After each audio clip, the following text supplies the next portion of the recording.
하나님 아버지, 우리에게 생명 주시고 주님 앞에 나와 예배할 수 있는 건강을 주시며 감사합니다. 우리에게 힘이 있는 동안 더욱 주님을 찾게 하시고 깨달은 말씀을 붙들고 기도하여 주의 뜻을 내 인격에 새겨 나의 말과 행동을 통하여 복음이 전해지게 하여 주시옵소서. 새로운 한 해를 시작하는 첫 주간입니다. 어떤 일들이 우리 앞에 펼쳐질지 아직 우리는 모르지만 하나님께서 가장 선한 길로 인도하신다는 사실을 굳게 믿고 담대하게 말씀에 순종하며 한 걸음 한 걸음 내딛게 하여 주시옵소서. 이른 아침 함께 기도할 수 있는 믿음의 동지를 허락하여 주심에 감사합니다. 서로를 위하여서 기도하며 기도 응답의 기쁨 또한 나누게 하옵소서. 감사드리며 예수님의 이름으로 기도합니다. 아멘. 신명기 1장 34절부터 마지막 46절까지입니다. 구약 260면입니다. 신명기 1장 34절로 46절까지 한 절씩 교독하겠습니다.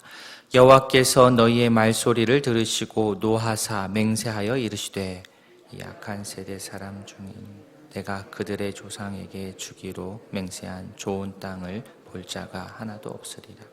오직 여분네 아들 갈렙은 온전히 여호와께 순종하였은즉 그는 그것을 볼 것이요 그가 밟은 땅을 내가 그와 그의 자손에게 주리라 하시고 여호와께서 너희 때문에 내게도 진노하사 이르시되 너도 그리로 들어가지 못하리라. 내 앞에 서 있는 눈의 아들 여호수아는 그리로 들어갈 것이니 너는 그를 담대하게 하라. 그가 이스라엘에게 그 땅을 기업으로 차지하게 하리라. 또 너희가 사로잡히리라 하던 너희 아이들과 당시의 선악을 분별하지 못하던 너희 자녀들도 그리로 들어갈 것이라. 내가 그 땅을 그들에게 주어 산업이 되게 하리라. 너희는 방향을 돌려 홍해 길을 따라 광야로 들어갈지니라 하시매 너희가 대답하여 이르기를 우리가 여호와께 범죄하였사오니 우리 하나님께서 우리에게 명령하신 대로 우리가 올라가서 싸우리이라 하고 너희가 각각 무기를 가지고 형솔이 산지로 올라가려 할 때에 여호와께서 내게 이르시되 너는 그들에게 이르기를 너희는 올라가지 말라 싸우지도 말라 내가 너희 중에 있지 아니하니 너희가 대적에게 패할까 하노라 하시기로 너희가 듣지 아니하였고 여호와의 명령을 거역하고 거리낌 없이 산지로 올라가 그 산지에 거주하는 아모리 족속이 너희에게 마주 나와 벌떼같이 너희를 쫓아 세일산에서 쳐서 호르마까지 이른지라. 너희가 돌아와 여호와 앞에서 통곡하나 여호와께서 너희의 소리를 듣지 아니하시며 너희에게 귀를 기울이지 아니하셨으므로. 같이 봅니다. 너희가 가데스 여호와 동안 머물렀나니 곧 너희가 그곳에 머물던 날수대로니라. 아멘. 하나님께서는 오늘 본문 보시면 장막 안에서 하나님을 향해서 불평을 하는 원망을 하는 이스라엘의 약한 불평을 들으시고 진노하시면서 아주 강하게 조상에게 주기로 한 땅을 볼 자가 하나도 없을 것이다 라고 선언하셨습니다. 하나님께 이렇게 선언하면 하나님의 선언은 그대로 되는 것이죠. 백성들은 하나님의 약속을 우리 어제 본문이었습니다. 온전하게 신뢰하지 못하였고 두려워하고 또 주저하다가 말씀에 순종하지를 않았습니다. 그 결과로 그들은 가나안 땅을 얻지 못하게 될 것입니다. 적어도 이들 세대는 그렇습니다. 그렇다고 하나님의 약속이 멈춰버리거나 바뀌는 것은 아니지요. 하나님의 약속을 성취해 가는 대상이 달라질 뿐입니다. 두려워하고 불평하고 순종하지 않은 자들은 가나안 땅을 얻지 못하겠지만 오늘 본문에 나오는 대표적인 두 인물 갈렙이나 여호수아는 들어갈 것입니다. 갈렙은 어떻습니까? 여호수아는 또 어떻습니까? 하나님의 약속에 대한 성취를 믿었고 또 순종하고자 하였습니다. 순종했습니다.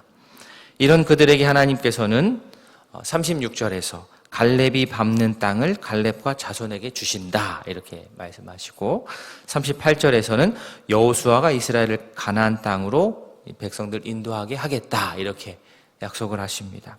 게다가 39절에 너희 아이들과 당시의 선악을 분별하지 못하던 너희 자녀들도 가나안 땅에 들어갈 것이다 라고 하나님께서 말씀하십니다. 들어갈 사람들을 이렇게 또 말씀을 하시죠. 반면 이스라엘의 불순종으로 말미암아 이스라엘 그 1세 출애굽 1세대들은 못 들어가는데 더불어서 모세도 마찬가지입니다. 모세도 가나안 땅을 들어가지 못합니다. 37절 보시면 너 모세도 그리로 들어가지 못하리라.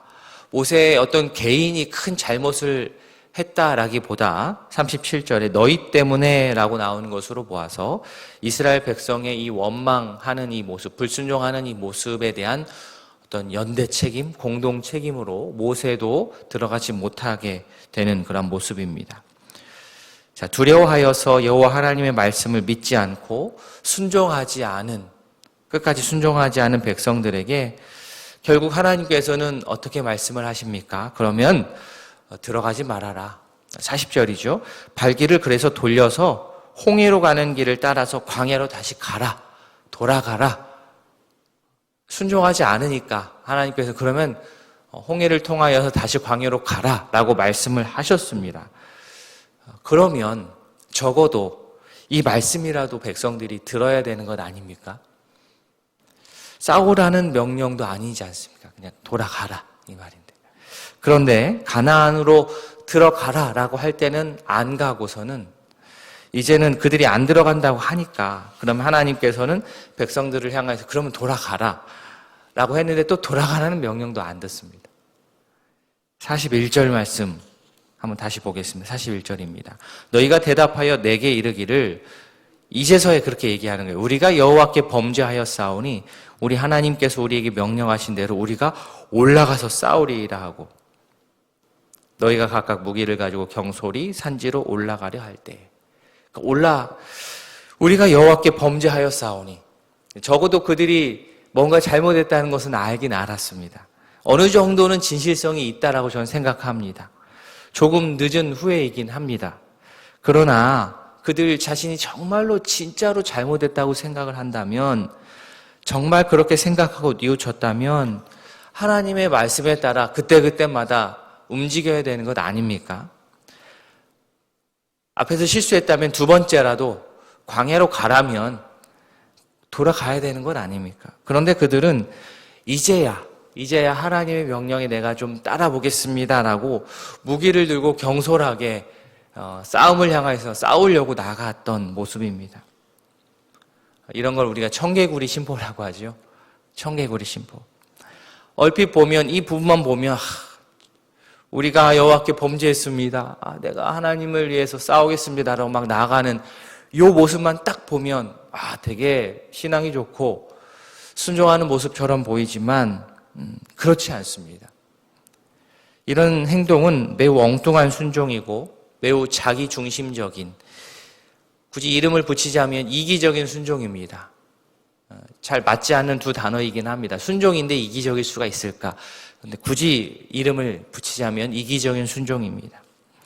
이들은 하나님의 말씀에 순수하게 반응하지 않았습니다. 이 시간의 주도권을 하나님께 온전히 드리지를 않고 이 시간의 주도권을 자신들이 끝까지 쥐고자 했습니다. 순종을 하기는 하는데, 순종하는 모습은 보이기는 하는데, 이 순종하는 것을 자기 시간, 자기 스케줄에 맞춰서 하나님의 명령이 아니라 내 스케줄에 맞춰서 이 순종하려고 편리한 대로 하고자 했습니다. 그러나 이러한 모습은 순종의 모습이 아닙니다. 자기 중심적이고 이기적인 순종, 순종하는 척하는 행동은 절대 순종이 아닙니다.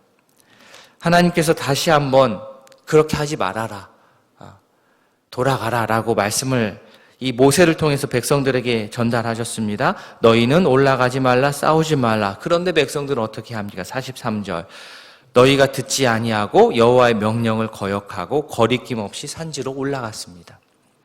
결국 결론은 어떻습니까? 아모리 족속이 벌떼같이 쫓겨나와서 이 백성들이 세일산에서 호르마까지 밀려버리게 됩니다. 어떻습니까? 정말 어리석은 모습의 표본입니다. 하라는 것은 안 하고 하지 말라는 것은 하고, 이것은 어디까지나 의도적인 반역으로밖에 설명이 안 됩니다. 처음에 자신들이 순종하지 않은 것에 대한 불안감 때문에 뒤늦게 하나님 앞에서 뭔가 만회해 보려고 했는데 그 중심 마음, 첫째, 옳지 않았습니다. 둘째, 그 방식이 여전히 자기의 중심적이기 때문에 결과가 좋을 리가 없습니다. 43절에 불순종의 단어들이 열거됩니다. 너희가 듣지 아니하고 여호와의 명령을 거역하고 거리낌 없이 자기 마음대로 행동했습니다. 그렇죠? 듣지 않고 명령을 거역하고 자기 마음대로 행동하고 이 3종 세트. 하나님의 말씀을 안 듣고 그래서 명령을 어기고 결국 자기 마음대로 행동했다면, 그렇게 계속 한다면 어떻게 하나님의 자녀로서 이 땅에서 하나님의 뜻을 펼쳐 보이면서 살아갈 수 있겠습니까? 우리가 하나님 앞에서 회개하는 모습을 보이는 것, 통곡하는 것, 간절히 부르짖는 것 너무나도 중요합니다. 너무나도 중요한 모습입니다. 그러나 오늘 본문에 나온 이스라엘 백성들처럼 순종하지 않으면서, 그래서 좋지 않은 결과를 맞이하고서는, 그리고 온전히 회개하지 않고서는, 그리고 계속 통곡만 하고 있다면 하나님께서는 도대체 이들을 어떻게 이끄시고 어떻게 다루셔야 하는 것입니까? 45절에 분명히 나옵니다. 여호와 앞에서 통곡하나, 여호와 앞에서 통곡하나, 여호와께서 너희의 소리를 듣지 아니하시며. 이게 당황스러운 겁니다. 우리는 보통 통곡하고 간절히 부르짖으면 하나님께서 우리의 소리를 들으셔야 되지 않습니까? 그런데 분명히 나옵니다. 여호와 앞에서 통곡했는데 여호와께서 너희의 소리를 듣지 아니하신다. 듣지 않으십니다. 자, 우리가 새벽에 나와서 이렇게 간절히 기도하는 것은 우리의 어떤 간절함과 우리의 정성으로 하나님의 뜻을 바꾸고자 함이 아닙니다. 우리가 그럴 수도 없습니다. 우리가 간절하게 매달리고 기도하는 것은 하나님을 향한 신뢰를 회복하고 더 기쁜 마음으로 기꺼이 순종하기 위함입니다. 순종하기 위해서 기도하는 겁니다. 믿으십니까? 네. 순종하기 위해서 우리가 간절히 기도하는 거예요. 바라기는 하나님의 말씀에 순종하기 위해서 정말 간절히 기도하는 주의 백성이 되기를 소원합니다. 말씀을 순종하는 자에게 하나님께서 복을 주시는데 하나님께서 함께 하시는 복을 주십니다. 이게 엄청난 복입니다. 하나님께서 42절에서 내가 너희 중에 있지 아니하니 너희가 대적에게 패할까 하노라. 그렇죠? 이기고 지는 것은 결국 하나님께서 우리와 함께 하시느냐 그렇지 않느냐에 달려 있기 때문에 하나님께서 우리와 함께 하시는 것이 우리에게 있어서 최고의 복입니다. 그러면 우리가 어떻게 하면 됩니까? 하나님께서 우리와 함께 하시도록 하면 되는 것 아니겠습니까? 간절히 기도하여서 우리가 순종하는, 하나님의 말씀에 순종하는 체질로 바뀌고 변화하고 순종하기를 즐겨하는 우리와 그 하나님께서도 함께 하시게 되면 하나님께서 예비하신 그 귀한 복을 우리에게 넘치도록 부어 주실 것입니다. 바라기는 말씀에 순종하며 주의 길을 걸어가는 기쁨이 우리 모두에게 가득할 수 있기를 진심으로 소원합니다. 아멘. 집중하여 기도할 두 가정 위해서 기도하겠습니다. 우리 윤월중 집사님 가정, 성령 충만한 가정 될 수 있도록, 우리 아들 세영의 행복을 위해서 처가 구원, 하나님께서 함께 하시는 사업체 될 수 있도록 기도해 주시기 바랍니다. 우리 한기선 집사님 가정, 우리 동주 동혁 아들 믿음 생활 위해서, 가족 건강과 성령 충만을 위해서 경제적으로 어렵지 않도록 집사님께서 기도해 주시고요. 오늘 환우들의 건강 회복을 위해서 기도해 주시고, 새로운 한 해 오늘 말씀과 기도에 힘쓰고 오늘 말씀처럼 순종의 사람 될 수 있도록 기도해 주시고, 오늘 저녁에 있을 수요 기도회 위해서 기도해 주시기를 바랍니다. 이어서 개인의 기도 제목으로 아뢰도록 하겠습니다. 다 함께 기도하시겠습니다.